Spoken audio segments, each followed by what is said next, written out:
नमस्कार, आप देख रहे हैं रॉयल बुलेटिन। मैं हूं आपके साथ प्रिया शर्मा।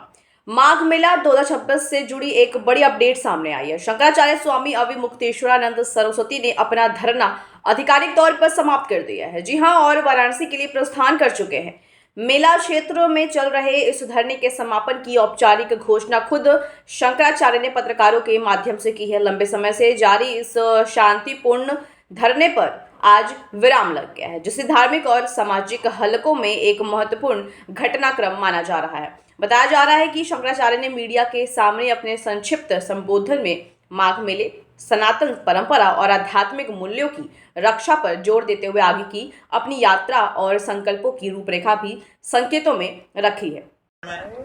चारों शंकराचार्यों को मौनी अमावस्या पर स्नान के लिए हम एक एसओपी बनाएंगे। उसका प्रारूप भी आप अगर चाहेंगे तो आपको दिखाया जाएगा। लेकिन जो घटना की गई उसके बारे में क्षमा के एक भी शब्द नहीं थे। हमको लगा कि अगर हमने ये प्रस्ताव स्वीकार किया, स्नान करने के लिए गए, फुल बरसवा लिया अपने ऊपर और आगे के वर्षों के लिए कोई एसओपी स्वीकार कर लिया, तो इसका मतलब ये होगा कि जिन सन्यासियों को, जिन ब्रह्मचारियों को, जिन वृद्धों को, जिन संतों को, जिन बटुकों को लांछित अपमानित किया गया, ये सब उसकी कीमत होगी।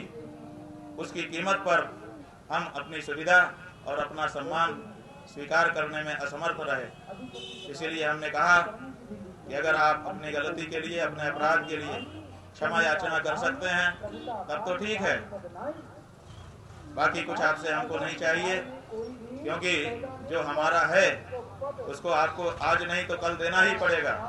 वो हमारा अधिकार है, वो आपकी तरफ से किया गया दान नहीं होगा। लेकिन जो असली मुद्दा है, जिसके लिए 10 दिन तक शांति के साथ हम यहाँ पर फुटपाथ पर बैठे रहे, अधिकारियों द्वारा है या कहीं और से है, हालांकि उस दिन आपने थोड़ा संकेत भी किया था, इस कानूनी विषय। देखिए, किसी के सम्मान की हत्या उसकी हत्या ही है। हमारी भौतिक हत्या का प्रयास उस दिन किया गया था जो हमने आप सबसे बांटा था, लेकिन इन 11 दिनों में हमारे पीठ के सम्मान की हत्या तो कर ही दी गई। इसलिए जो हत्या की जानी थी उसमें वो सफल रहे और उन्होंने ये सनातन धर्म के प्रतीक की सम्मान की हत्या यहाँ पर की है, इसमें कोई संदेह नहीं रहा। जहाँ तक आपका प्रश्न है कि ये हत्या कर कौन रहा है, तो अगर ये हत्या यहाँ का प्रशासन कर रहा होता तो दूसरे ही दिन शासन प्रशासन के स्तर से उसको ठीक करने के लिए प्रयास किए जाते।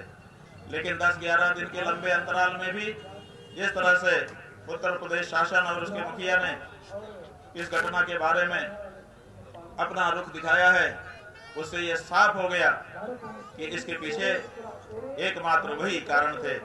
उन्हीं के निर्देश पर यह सब हुआ और आज तक भी हो रहा है। और शंकराचार्य अविमुक्तेश्वरानंद सरस्वती के धरने ने बीते दिनों में धार्मिक जगत का खासा ध्यान खींचा था। अब धरना समाप्त कर वाराणसी लौटने के फैसले को कई लोग एक रणनीतिक और संतुलित कदम के रूप में देख रहे हैं। माघ मेला क्षेत्र में मौजूद साधु संतों और श्रद्धालुओं ने भी इस फैसले पर अपनी अपनी प्रतिक्रियाएं दी हैं। कुछ इसे संवाद और समाधान की दिशा में आगे बढ़ता कदम बता रहे हैं। जैसे जैसे शंकराचार्य वाराणसी लौट रहे हैं, अब सबकी नजर इस बात पर है कि वहां से वे अगला संदेश क्या देते हैं और उनके आंदोलन की अगली दिशा क्या होगी।